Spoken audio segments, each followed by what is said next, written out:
Evacuate now. Look, says the officer, you need to evacuate now. It's mandatory. We can't just leave these animals. Cowboy sticks his finger in the orange cat's cage. The cat rubs against it, purring like his life depends on it, which it maybe kinda does.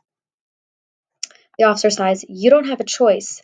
We can't just leave them, says Boots, and I have to applaud her enthusiasm, even as I wonder why she'd risk her life for us. There is no explaining humans. Just got word the bridge over Big Fork Creek collapsed, the officer says. You guys gotta move. Boots snaps her fingers. Wait, you have a cop car, right? Yes, I have a vehicle, ma'am, says the officer. But the way the roads are looking, probably not for long. Okay, says Boots. So we evacuate. Evacuate every last dog, cat, and gerbil we can get in your car. The officer purses her lips. And we take them where exactly? Shelter at the high school. That's where we've been sending people. They're not really set up for it, but once we start flooding the elementary school and stop taking pets, they agree to do what they can. The officer grumbles, considers, goes for it. The three humans load cats and dogs, parakeets and hamsters, one after the other into the police car. Some are in cages, and some, including a couple of unhappy cats, are on tug-of-war strings. Finally, it's our turn. Looks like there are 9 of us left. Car's full and then some, the officer reports, struggling to shut the shelter's front door against the rising water. We are officially out of room. Cowboy looks at us, his eyes teary. Don't worry, fellas, we'll be back, he sniffles. I promise.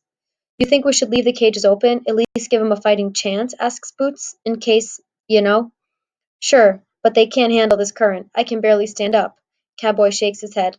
Look, I'll borrow my brother's bass boat. Bass boat. We'll come right back. Hopefully the water won't get much higher than this. Okay then. Boots gives a grim nod. Stay calm, friends. Like that's an option. Preparing for the worst, the wind slows for a moment and the room goes silent. We stare at the black pool, swallowing the cages below. A chew toy shaped like a pink turtle floats past. It's just us and a whole lot of water. I check out the group. 2 cats, 1 bunny, 6 dogs, including Snickers, Boss, and me. There's nowhere to jump. No tables, no cabinets, no space above the upper cages. And as Cowboy pointed out, the current is probably too strong for us to tackle. Anyways, folks, don't give up hope. You heard 'em, I say. They're coming back for us. No way are they coming back, says a sad-faced beagle mix. Give me a break. You never know, I say. I am such a lousy liar. Oh, yes, we do, my sister mutters, just loud enough for me to hear, and we share a look. Look, chances are the water won't go too much higher, I say, but just be on the safe side. Pile up anything you have in your cage bowls, toys, towels. Who died and made you pack leader? Asks a big mutt with a graying snout. Well, it beats howling like babies, I say, and instantly I remember landing on Stretch's domain. Howling like a baby is exactly what I did. I had a dog biscuit this morning bigger than you, says Gray Muzzle. What about me? Someone squeaks. Does the bunny get a vote? Hold on, Thumper, says the orange cat. This clearly is a job for a higher feline intellect. No, a sharp voice rises above the din. Listen to Bob. He's annoying, and his hygiene leaves a lot to be desired, but I've seen him get himself out of all kinds of scrapes. Thanks for the props, Snick, I say, especially the kind word about my odor. The winds groan and something metallic hits the side of the building. We fall silent again, waiting for more. The windows rattle, the walls shudder. It's like the building is as scared as the rest of us. So, Snickers says, breaking the gloom, you heard Bob, start stacking. How about my litter box? Asks a small white cat with dark green eyes. Would that work? Sure, I say, use anything. The goal is to get as high as you can. And then what? Asks a young dachshund. Worst case, we swim for it, I say. That's actually not the worst case, says the bunny. Nobody asks what is. We already know. A question. We do all we can do, which isn't much. The rain hammers, the wind shrieks, sirens come and go in the distance. I wonder what Ivan and Ruby are doing. What about George and Julia? Where are they? How are they? Boss seems scary calm, tough as old jerky. She looks the way I want to feel. Before long, water is lapping onto the floor of our cages. It's ice cold, and moving quick. 1 inch, two. Every now and then someone whimpers or moans, but mostly we're quiet. If you can stand on your hind legs, guys, do it. Climb on anything you've got, I suggest. I turn to Boss. When I say go, I want you to climb on my back. It'll buy you a little time, maybe. No way. Please, I need to do this. Boss just stares at me. She's so thin, I can see every rib. To make it up to you, I add. What are you even talking about, Bob? I look away. I'm sorry, I say, not sure where my words are taking me. I should have saved you, boss. Saved me? The thing is, I heard you on the highway, and I should have. My voice trails off. I stifle a sob. Bob, we were puppies, tiny puppies. Don't be ridiculous. How exactly were you going to save me? I don't know, but I should have tried. We both did what we had to do. Boss nudges me gently. Bob, this is crazy. I can't seem to forgive myself. I whisper it, but I know she hears me. Beneath the water, I feel a paw on mine. I forgive you, okay? Not that you need it, mind you. One condition, though. I nod and wait. You have to forgive yourself, too. Again, I nod, and slowly but surely something fine and warm begins to fill my heart. Romeo. Before I can say anything more, Snickers calls my name. Bob, dear, there's something I want you to know. Boss winks at me. Listen up, brother. Sure, Snickers, I call. What's up? Ahem. Snickers makes a little throat clearing noise. I've kept this locked inside me all this time, but now, facing the end, I feel the need to unburden myself. Really, Snick? I say quickly. There's no need for that. The thing is, Snickers pauses for a dramatic effect. I love you, Bob. I always have. I love the way your cute little tail gets all curled between your legs when you're embarrassed. I love the way you hum to yourself when you chew your kibble. I love the way you drool when you take a nap. I love. I think I'm getting the picture, Snick. Thanks. That's awfully nice of you to say. And, Snickers says. Boss can't hide her amusement. Go ahead, Bob, she whispers. What can it hurt? We're all gonna die anyway. Bobo? Snickers calls. Yeah, sure. I think you're pretty swell too, Snick. And what is it that you love about me? I close my eyes, take a deep breath. Well, those pink boots of yours, those are cool. And I swear I'm trying, but I'm totally drawing a blank. In fairness, the water's up to my belly, and my teeth are chattering so loud I can't hear myself think.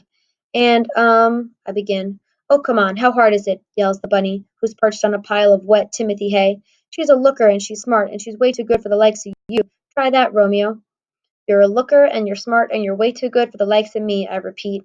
Snickers lets out a contented sigh. That wasn't so hard, was it? Boss asks. I groan. Sis, you have no idea. An interesting life. An awful noise comes, like a tree trunk splitting in two, while we watch in disbelief. A piece of the roof, the size of a Great Dane, simply vanishes. Rain gushes through the hole in torrents. Boss, I say, it's time to jump on my back. And that's a good idea because why exactly? Maybe you'll get your turn. Because maybe you'll get your turn, I say, your chance to have things go your way. I've had an interesting life. I want you to have one too. Bob, at best you're buying me a couple extra minutes, Boss said. Sis, I'm like 30 seconds older than you. You're not the boss of me. Please? Why? Just 'cause you're a guy? I can take you down in a second with three paws tied behind my back. And if you get out of here and I don't, I continue, ignoring her, there's a place I want you to go.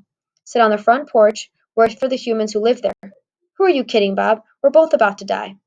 3 blocks up, 4 houses down on the left, look for a big oak tree. Guy named Nutwit lives there. Nutwit? She suppresses a smile. Say it, I command. Fine, whatever. 3 blocks up, 4 houses down. Nutwit. We go back and forth like that, arguing, bantering, trying not to hear the terror of our cage mates, and I think maybe I'm starting to hallucinate a little. I'm starving and freezing, and I feel kind of dizzy. All the smells and sounds are mingling together, and crazy as it seems, I actually think I catch a whiff of Ivan. Well, that's kind of cool, I think. At least I'll be remembering my best bunny when I die. There are worse ways to go. Hey, the water laps at my mouth, foul tasting and frigid. Now, I say to my sister, get on my back now. I'm saving you whether you like it or not. Something in my choked voice scares her. I guess because she leaps right onto my back with a horrified yelp. I blink back muddy water. A silver presence looms before me.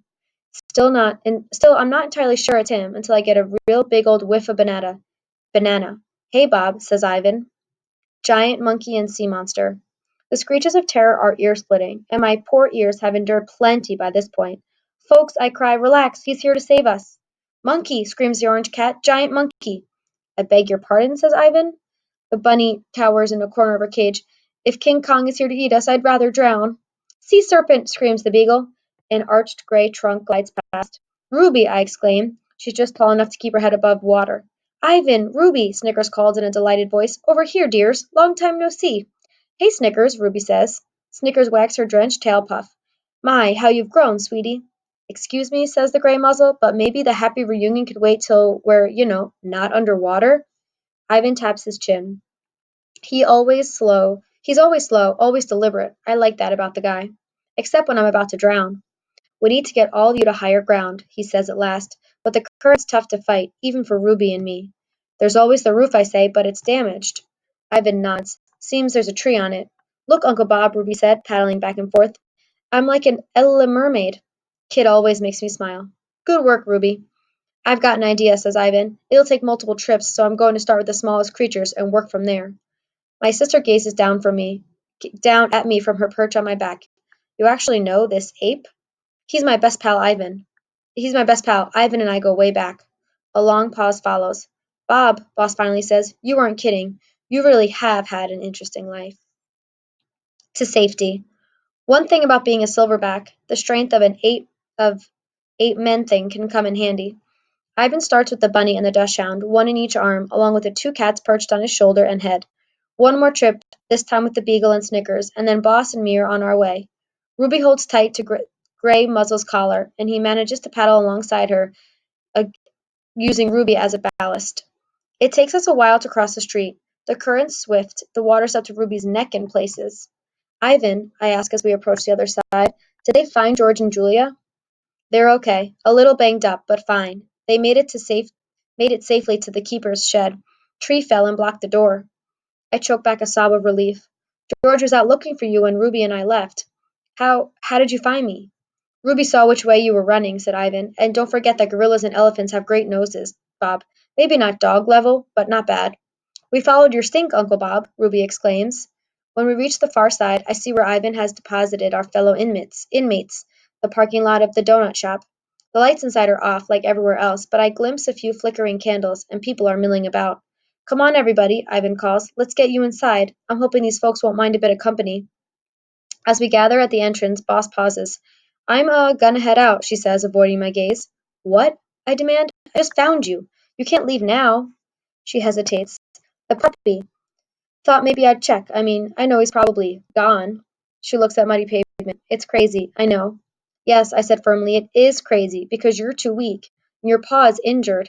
My voice grows urgent. Think about it, boss. What are the odds he stayed in that car and waited for you? Who knows where he is by now? Yeah, she looks defeated. I suppose you're right. What's wrong, Bob? Ivan asks. My sister. Whoa, wait, this is your sister, Uncle Bob? Ruby interrupts, turning to Boss. That means you're my aunt. Boss has had a puppy, I explain, stuck in a car near the bridge. I point with my nose. Ivan doesn't know his way around the town like I do. That way, not far. She wants to try to find him, but well, he's probably long gone by now. I know my words are harsh, but I'm trying to protect Boss. No way that puppy is still alive. Ivan strokes his chin. Why don't we get everybody settled inside, he suggests, then we can figure this out. Never mind, Boss said. Bob's right. It's nuts. Way too dangerous, and probably too late anyway. She takes a deep breath. He's not exactly the first pup I've lost. You'd think I'd be used to this by now, wouldn't you? I don't know what to say. I want to make her pain go away, but what can I do? I'm no bigger than Boss is, and certainly no smarter, and I've got my own problems. My busted nose, my achy foot, my angry stomach. Look out for numero uno. That's my motto for a reason. It's kept me alive this long. Then, to my surprise, some fool blurts, I'll go find him. And apparently, it's me. Yay. We'll go, Ivan says. Yay, more swimming, Ruby cries. It's not safe, Ruby, I say. You have to stay here. I promised Akello I'd watch out for you. I made it this far, she said, donning her elephant pout face. Ivan and I sigh. It's exhausting, all the responsibility, this worry, this love. Promise to stay close, I ask. She holds up her trunk. Elephant's honor. Because Akela will make dog soup out of me if anything happens to you. Yuck, Ruby giggles. Hey, did you know I can almost do a somersault in the water, Uncle Bob? Ivan taps politely on the door to the donut shop, but even a polite knock from a gorilla sounds like a visit from a wrecking ball. The door opens a crack. I think 2 or 3 people may have fainted, but we can't stay to find out. I hop onto Ivan's shoulder, and the 3 of us head off. I glance behind me to see Boss standing on the pavement, watching us. In the darkness and rain, I can't read her eyes, but I'd like to think there's hope in them. Traffic stop. We slog up a slight hill and round a corner. The traffic lights are out, and nobody seems to be on the streets. That is, until we cut through a stand of palm trees and come across some police officers in a slow-moving squad car, its blue and red lights circling. Attention, one of the officers announces over a loudspeaker. This area is under a mandatory evacuation order. Do not. The announcement stops, and so does the car. Uh-oh, says Ruby. I think they spotted us, I say. We're kind of hard to miss, Ivan points out. The car moves closer, so close that I can see dropped jaws and bulging eyes. The car brakes to a stop. The driver's side door flies open and one of the officers jumped out. The other officer, a skinny young guy, follows suit, but he looks annoyed. What are you doing? He says. Don't be a hero. We could have stayed in the car where it's safe. I'm looking, says the driver into a radio receiver, at a gorilla and an elephant, and the gorilla has a tiny dog on his shoulder. And no, I have not been drinking. They said the park got hit by the tornado, says the skinny officer, carefully aiming his pistol. We can't exactly shoot a gorilla, the driver says, and I think I like the way she's thinking. Try me. What's his crime exactly? Jaywalking? Thing is, I love elephants, says the driver. My daughter collects stuffed elephants. I mean, stuffed toys, not stuffed real ones. She listens to her radio for a moment.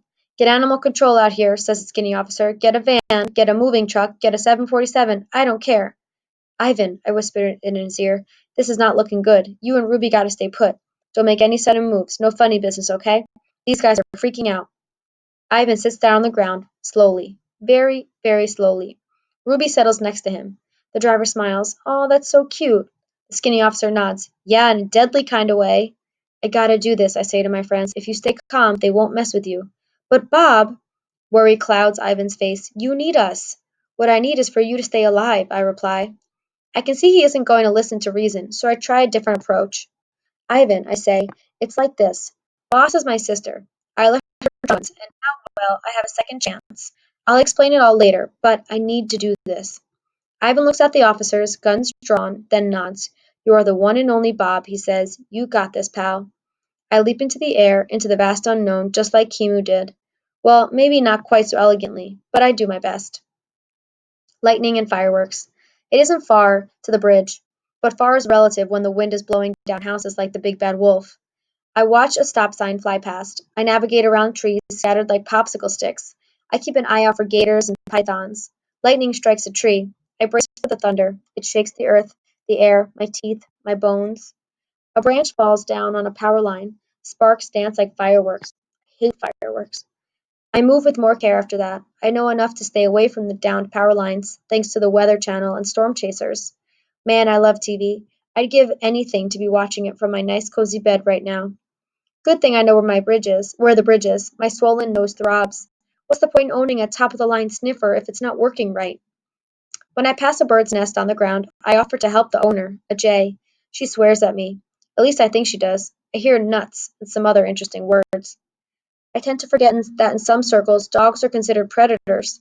I wonder how Kimu and the other escapees are doing. One thing I know for sure, having been on the inside and the outside, is that way too much of the world ain't made for wild animals. How would a meerkat cross a highway? How would a panther face down a city block? How would a wolf survive an encounter with a gun? For that matter, who do I think I am playing hero? Nutwit was right. I'm soft. I'm slow. I'm not a street dog anymore. I'm a pampered, lazy pooch. I hear the rush of water, a different sound from the pouring rain, and out of nowhere there it is, the creek. Boss mentioned that the car was near the bridge, but when I get close, I remember what the officer at the shelter said. The bridge had collapsed, and then I see it. A little car, rounded top, floating, caught in a dislodged tree at the edge of the roaring creek, not far from the crumbled remains of the bridge. And on top of that car, even though it's completely impossible, is a puppy, waiting. And all I can think is, that dog is a nincompoop.